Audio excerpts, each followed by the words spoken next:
दोस्तों नमस्कार। आज हम आप सभी के समस्त पितृलोक की कथा लेकर उपस्थित हैं। दोस्तों बहुत ही रोचक और धार्मिक कथा आप सभी के समस्त। तो दोस्तों अगर आप चैनल पर नए हैं तो चैनल को सब्सक्राइब जरूर करें। चलते हैं कथा की तरफ। बहुत समय पहले की बात है। भारतवर्ष के एक महान नगर में राजा रत्नसेन राज करते थे। वे धर्म प्रिय, दयालु और प्रजा वात्सल्य से परिपूर्ण थे।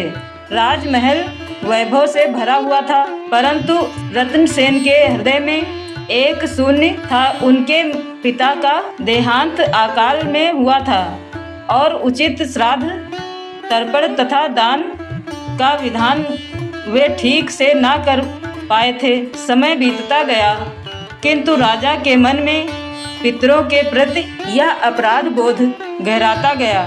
एक रात्रि राजा ने स्वप्न में उन्होंने देखा कि एक विशाल अंधकारमय मार्ग है, जिसके अंत में दिव्य प्रकाश झिलमिला रहा है। उस मार्ग पर चलते हुए वे एक ऐसे लोक में पहुँचे जहाँ असंख्यक पितृवर्ग निवास करते थे। वह पितृलोक था। वहाँ यमदूत प्रहरी बने खड़े थे और बीचों बीच एक भव्य सिंहासन पर धर्मराज यमराज विराजमान थे। उनके दाहिने चित्रगुप्त पेन और लेखा जोखा लिए बैठे थे। राजा ने भयभीत होकर चारों ओर देखा। बहुत से आत्माएं शांति से बैठे थे, कुछ प्रसन्न थे और कुछ व्याकुल।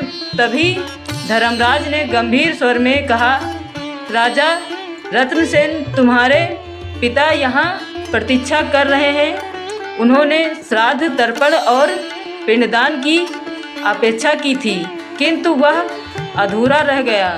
उनके कारण ही तुमने यहाँ बुलाया गया है। राजा ने कांपते स्वर में कहा, प्रभु, यह मेरी भूल थी। कृपया मार्ग दिखाएं जिससे मैं अपने पितरों को संतुष्ट कर सकूं। धर्मराज ने चित्रगुप्त की ओर देखा। चित्रगुप्त ने अपने लेखे में पन्ना खोला। उसमें लिखा था कि रत्नसेन ने अनेक पुण्य किए हैं, प्रजा का पालन किया है, लेकिन पितृ ऋण का निवारण अधूरा है। तभी एक वृद्ध पुरुष, जिनका मुख तेजस्वी किंतु उदासी से भरा था, आगे आए। यह राजा रत्नसेन के पिता थे। उन्होंने कहा, पुत्र, तुम्हारे यज्ञ, दान और तप सब उत्तम है, परंतु पितृ ऋण ही ऐसा है जिसे पूरा किए बिना जीवन का संतुलन नहीं बनता। हम पितृलोक में अधूरे श्राद्ध के कारण तृप्त नहीं हो पाए। राजा रो पड़े। उन्होंने हाथ जोड़कर प्रणाम किया और वचन दिया कि पृथ्वी पर लौटकर वे समस्त विधियों से श्राद्ध करेंगे। धर्मराज ने कहा, सुनो रत्नसेन, श्राद्ध और तर्पण केवल अनुष्ठान नहीं है, यह पितरों के प्रति कर्तव्य का पुल है। जब तुम गंगा के जल से तर्पण करोगे, जब तिल, जल और पिंड अर्पित करोगे, तब यहाँ बैठे पितरों की तृष्णा शांत होगी। तुम्हारे वंश का आशीर्वाद स्थिर होगा। यह तुम्हारा कर्तव्य है। इतना सुनते ही राजा का स्वप्न टूट गया। अगली सुबह राजा ने अपने मंत्रियों और पुरोहितों को बुलाया। उन्होंने संकल्प लिया कि पूरे पितृपक्ष में वे श्राद्ध और तर्पण करेंगे। नगर के ब्राह्मणों, विद्वानों, अनाथों और भूखों को भोजन कराया जाएगा।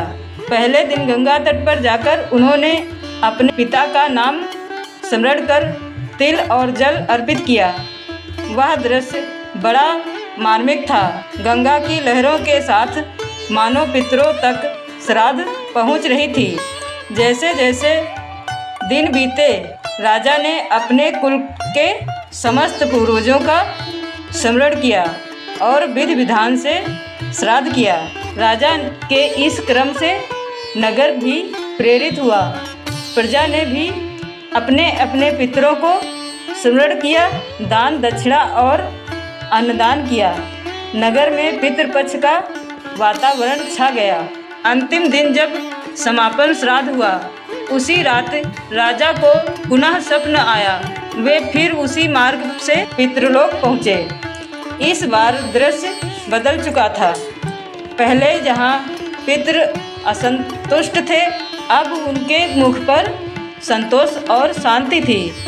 उनके पिता ने मुस्कुराकर कहा, पुत्र, तुम्हारे श्राद्ध और तर्पण से हमें तृप्ति मिली है।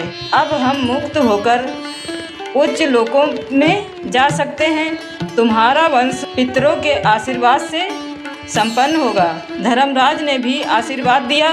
रत्नसेन, तुमने पितृ ऋण से मुक्ति का मार्ग चुना। ऐसा कोई भी जो पितरों का सम्मान करता है, उसके जीवन से बाधाएं दूर होती हैं और उसे धर्म, अर्थ, काम और मोक्ष की प्राप्ति होती है। यह कहकर पितृलोक का प्रकाश धीरे धीरे विलीन हो गया और राजा का स्वप्न टूट गया। इस कथा से यही संदेश मिलता है कि पितरों का स्मरण और तर्पण केवल परंपरा नहीं, बल्कि हमारे जीवन का ऋण चुकाने का साधन है। यदि श्राद्ध और तर्पण विधि पूर्वक किया जाए तो पितृ तृप्त होकर आशीर्वाद देते हैं। यह आशीर्वाद संतान, वंश और जीवन की उन्नति में सहायक होता है। पितृलोक की कथा हमें यह सिखाती है कि केवल देव पूजन ही नहीं, बल्कि पूर्वजों की कृतज्ञता भी उतनी ही आवश्यक है। तो दोस्तों, यह कहानी अगर आपको अच्छी लगी हो तो एक कमेंट ज़रूर करें। आपके एक कमेंट से हमारा मनोबल बहुत बढ़ जाता है और नई नई खोज करने में मन लगने लगता है। तो इसी के साथ चलते हैं और मिलते हैं एक और नई कहानी के साथ। तब तक के लिए नमस्कार, धन्यवाद।